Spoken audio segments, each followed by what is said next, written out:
Bismillah, alhamdulillah wa salatu wa salam wa rasulillah wa ala alihi wa ashabi ajma'in wa ba'd. Donc on continue le cours avec les signes d'Allah subhanahu wa ta'ala. Et Cheikh Mohammed ibn Abdul Wahhab rahimahullah, il dit dans le livre Usul al-Thalatha: فإذا كلا لك بما عرفت ربك فقل بآياته ومخلوقاته ومن آياته الليل والنهار والشمس والقمر ومن مخلوقاته السماوات السبع والأرض السبع ومن فيهن وما بينهما والدليل قوله تعالى ومن آياته الليل والنهار والشمس والقمر لا تسجدوا للشمس ولا للقمر واسجدوا لله الذي خلقهن إن كنتم إياه تعبدون.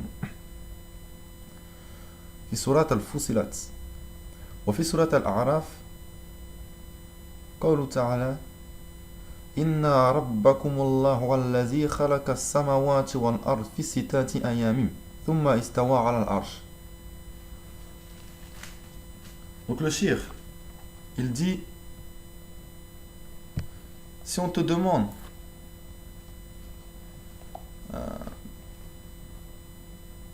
comment as-tu connu ton Seigneur, bima gharafta, comment as-tu connu ton Seigneur, réponds par ces signes.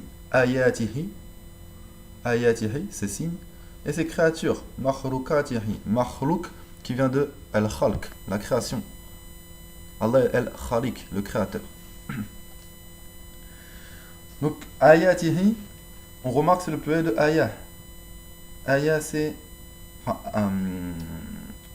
ayat, c'est le pluriel de ayah, qui est un signe.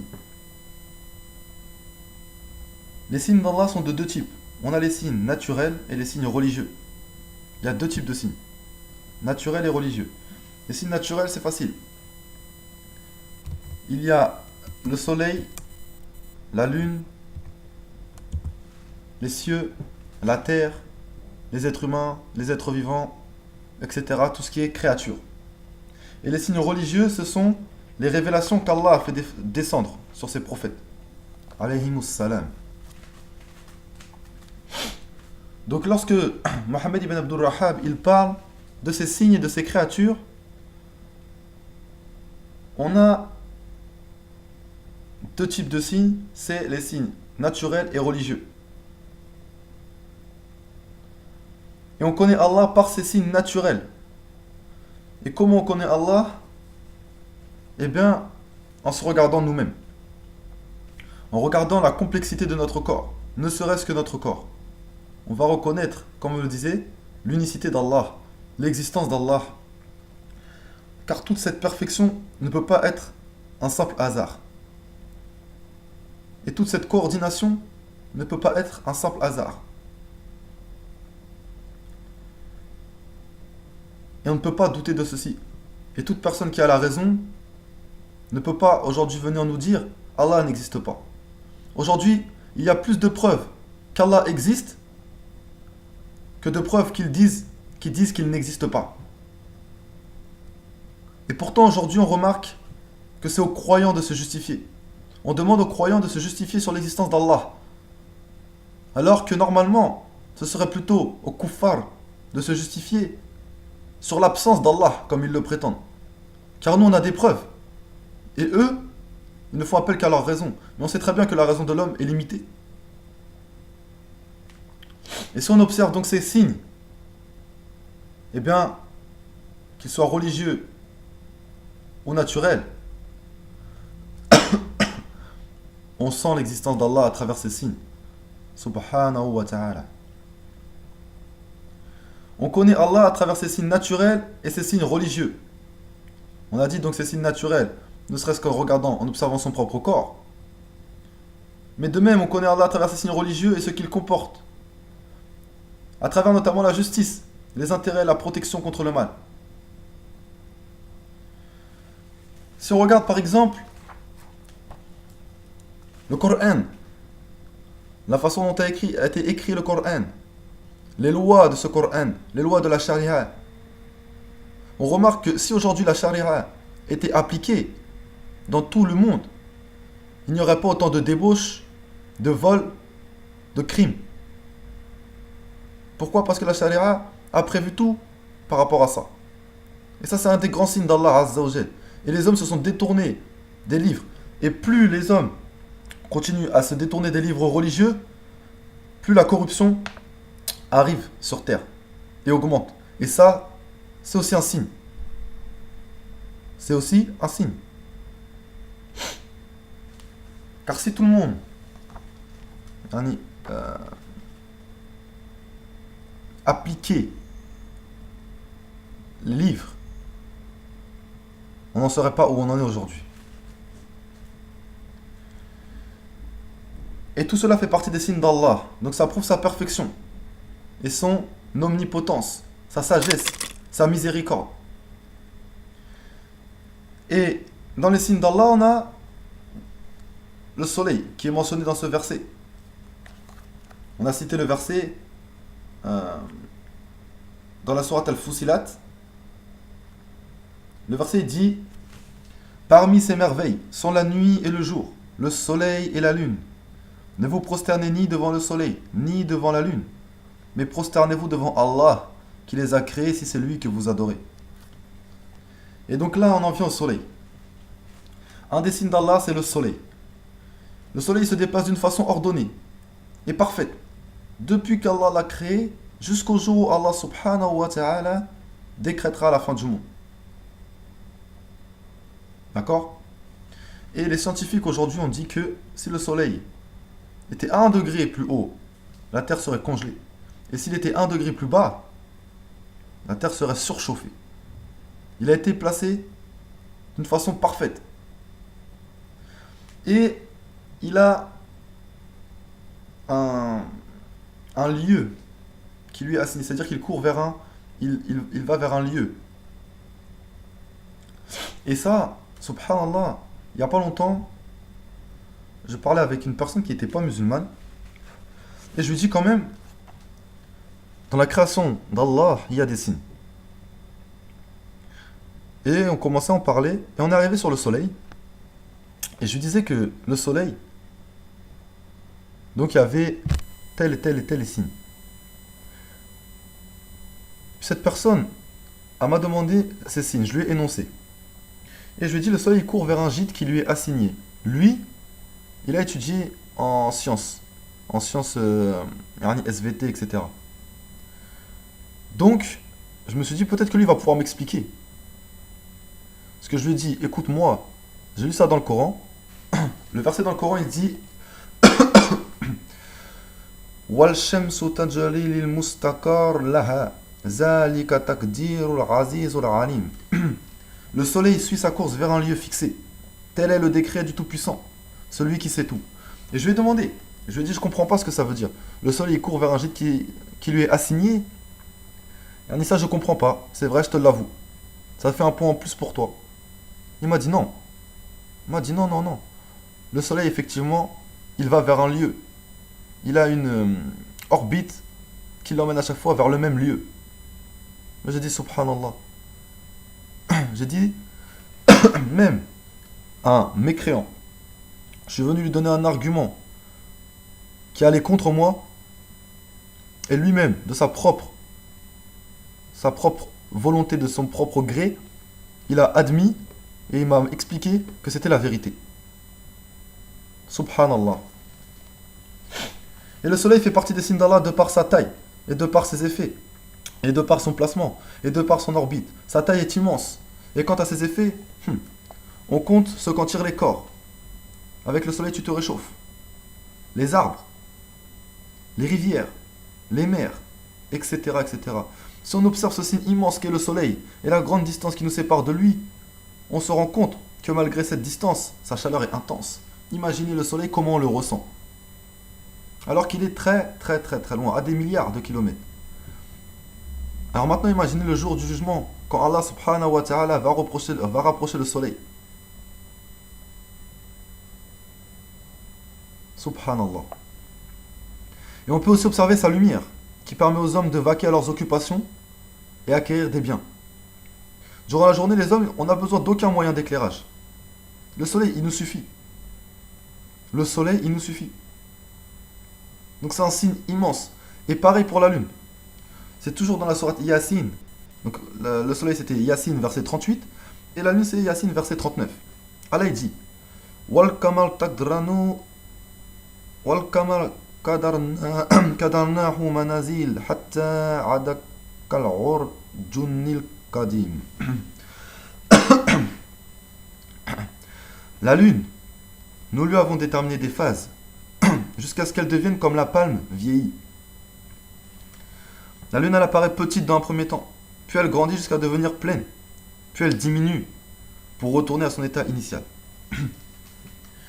Et si on observe la lune, cette réflexion que peu de gens se font, on a dit la lune apparaît petite, puis elle augmente jusqu'à devenir pleine lune, puis elle rediminue jusqu'à devenir petite. C'est le cycle de la lune, comme Allah dit dans le Coran, dans la sourate qu'on vient de citer, sourate Yasin, verset 39. Eh bien l'homme, il démarre petit, jusqu'à ce qu'il devienne grand et fort, puis il retourne vers le vieillage, petit, à la faiblesse. Ça veut dire qu'Allah, à travers ce signe dans le Coran et la lune, il veut nous montrer également l'évolution de l'homme.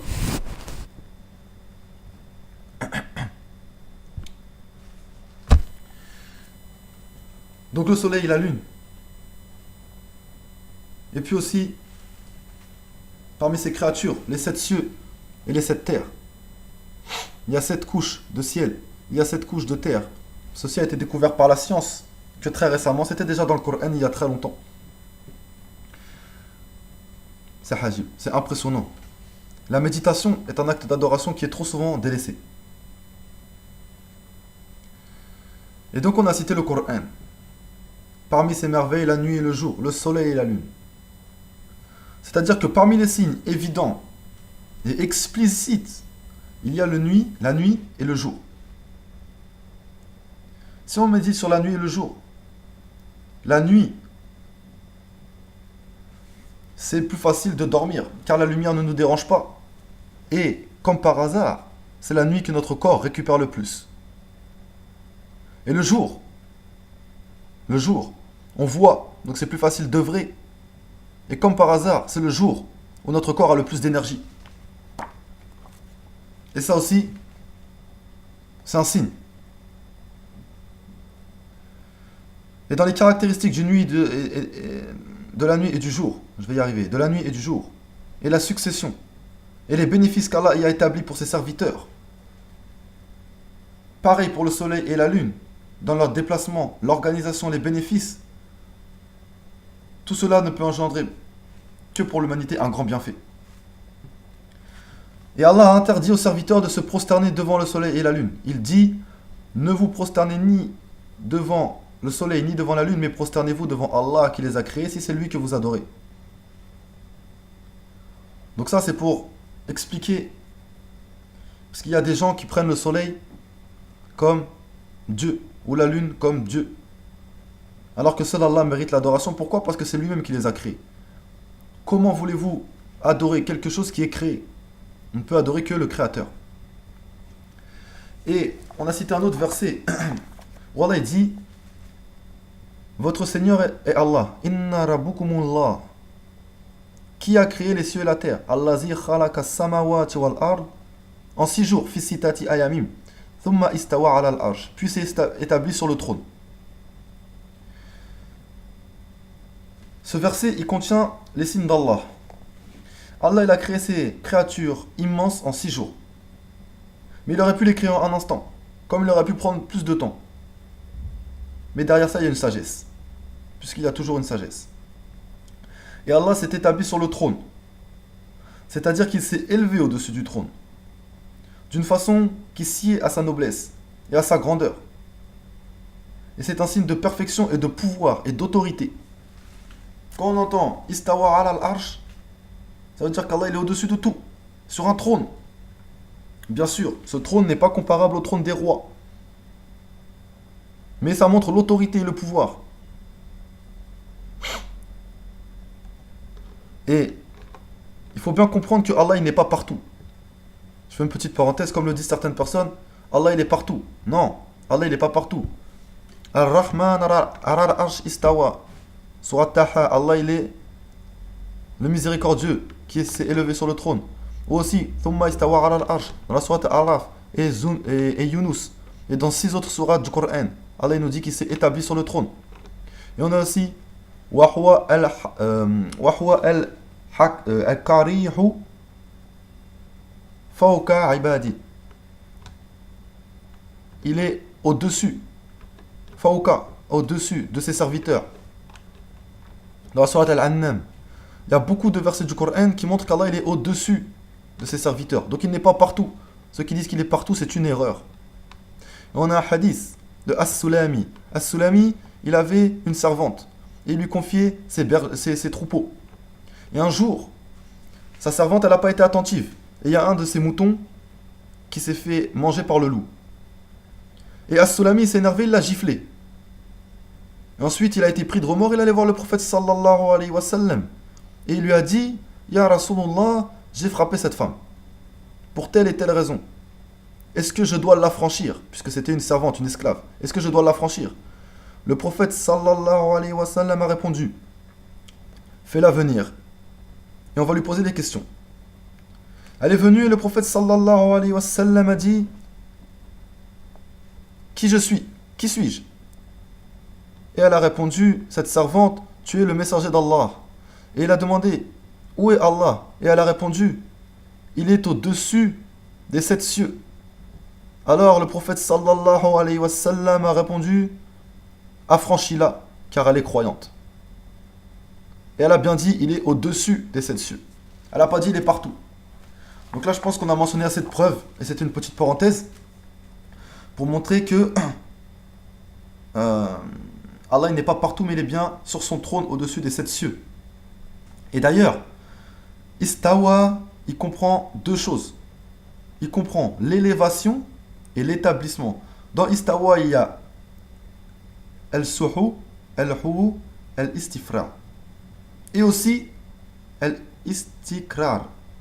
Ça veut dire à la fois les 3 premiers termes qui mentionnent yani comment on dit, l'élévation, et le 4e terme qui mentionne Istikrar, c'est l'établissement. Donc non seulement il s'est élevé, mais il s'est établi en même temps. Voilà. Donc ça, c'était une parenthèse qui me paraît importante. Toujours dans ce verset... Non. On va passer au verset suivant. Dans ce premier fondement, le cheikh Mohammed ibn Abdul Wahhab, il dit wa rabbu huwa al-ma'bud wa dalilu qawlu ta'ala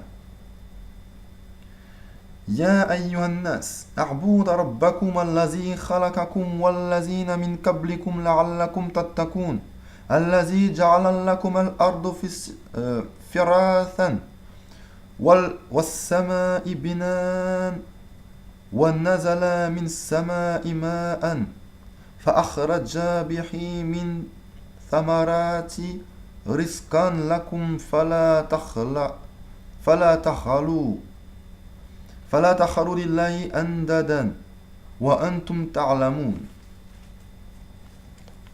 Il dit, Allah subhanahu wa ta'ala, dans le Coran, dans la sourate Al-Baqarah, les versets 21 et 22.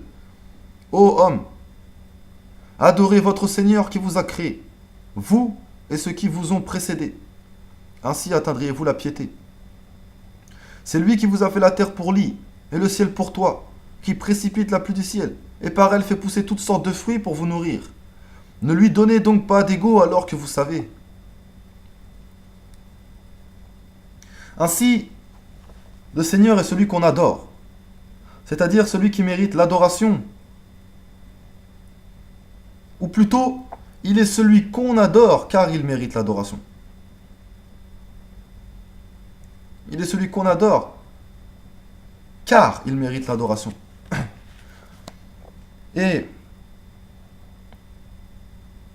tout ce qui est adoré en dehors d'Allah peut être appelé divinité. Tout dépend de ce qu'on donne au nom, ce qu'on donne comme nom aux choses. C'est-à-dire que je peux très bien voir un papillon et dire c'est un corbeau. Et dire à tout le monde c'est un corbeau. Mais ça ne veut pas dire que c'est un corbeau, c'est un papillon, c'est moi qui se trompe. Et ça veut dire que certaines personnes voient le soleil et disent c'est Dieu. Ils l'appellent Dieu. Donc c'est une divinité. Mais c'est pas une bonne divinité. C'est pour ça que la ilaha illallah signifie il n'y a nulle autre divinité digne d'être adorée, ce n'est Allah. Pourquoi divinité? Parce que tout ce qui est pris en dehors d'Allah comme être adoré est une divinité, selon ceux qui les adorent. Comprenez? Ceux qui adoraient les statues, pour eux c'était des divinités. Ceux qui adorent le soleil, pour eux c'est leur divinité. Ceux qui adorent la lune, pour eux c'est leur divinité. Ceux qui adorent leur marabout, pour eux c'est leur divinité. Ceux qui adorent Allah, pour eux c'est leur divinité. Donc de toutes ces divinités, il n'y en a aucune autre. Il n'y en a aucune qui mérite l'adoration. Si ce n'est Allah. Allah c'est El-Ilah, la divinité. Donc c'est important de savoir qu'il existe énormément de divinités, que les gens ont appelées divinités, mais qu'il n'y en a aucune qui mérite l'adoration, si ce n'est Allah, la vraie divinité. Donc on a bien une négation de toutes les divinités prises en dehors d'Allah et une affirmation de l'adoration pour une seule divinité. Et donc le la ilaha illallah, il comprend bien une négation et une affirmation. C'est pour ça qu'on ne peut pas dire que ça veut dire il n'existe nul autre Dieu que Dieu. Parce que si on prend ça comme traduction, on n'a pas pris en compte toutes les divinités qui étaient adorées. On n'a pris en compte que Allah. Alors que il faut bien renier toutes les divinités pour affirmer Allah. Donc il y a beaucoup de traductions de la ilaha illallah qui sont fausses. Les divinités qu'on adore au lieu d'Allah et qui sont considérées par leurs adorateurs comme des seigneurs ne sont pas de vrais seigneurs. Et ce verset, il appelle à toute l'humanité puisqu'Allah dit « Ô homme !» Et Allah ordonne aux gens de l'adorer seul, sans associé et sans égal. Et Allah il dit « Adorez votre Seigneur qui vous a créé. » Donc Allah il a l'attribut de la création. Et c'est dû au fait qu'Allah nous a créés justement qu'on doit l'adorer. Pourquoi on doit adorer Allah? Parce qu'il nous a créés. Si ce n'était pas lui qui nous avait créés, on ne l'adorerait pas. D'accord? Et ceci pourquoi Allah nous dit pour atteindre la piété. C'est-à-dire se protéger du châtiment d'Allah en suivant ses ordres et en délaissant ses interdits.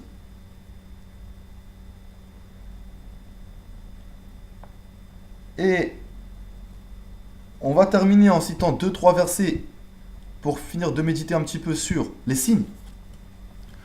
Allah dit وَجَعَلْنَا السَّمَاءِ سَقْفًا مَحْفُوظًا وَهُمْ عَنْ آيَاتِهَا مُعْرِضُونَ. Nous avons fait du ciel un toit protégé, et cependant ils se détournent de ses merveilles. Dans la sourate Al-Anbiya, le verset 32. Allah il nous montre le ciel à méditer. Et Allah il nous dit aussi هو الذي أنزل من السماء ماء لكم منه شراب ومنه شجر فيها تسيمون. L'eau qui vous sert de boisson et grâce à laquelle poussent des plantes dont vous nourrissez vos troupeaux. Il faut méditer l'eau, les plantes, les troupeaux. Et Allah dit mata'an lakum wa li an'amikum dans la sourate An-Nazi'at. Pour vos jouissances, votre jouissance, vous et vos bestiaux. Ça veut dire qu'Allah, on ne peut pas lui chercher d'égal. C'est lui qui nous a créé pour nous le ciel, qui nous fait descendre de l'eau, qui servent à nourrir nos bestiaux qu'on va consommer et nos plantes qu'on va utiliser pour faire pousser les fruits. On ne peut pas lui chercher d'égal. On ne peut pas adorer quelqu'un comme on adore Allah ou aimer quelqu'un comme on aime Allah. Allah n'a pas d'égal, ni dans la création, ni dans la subsistance, ni dans l'organisation. Tout ça, ça lui appartient.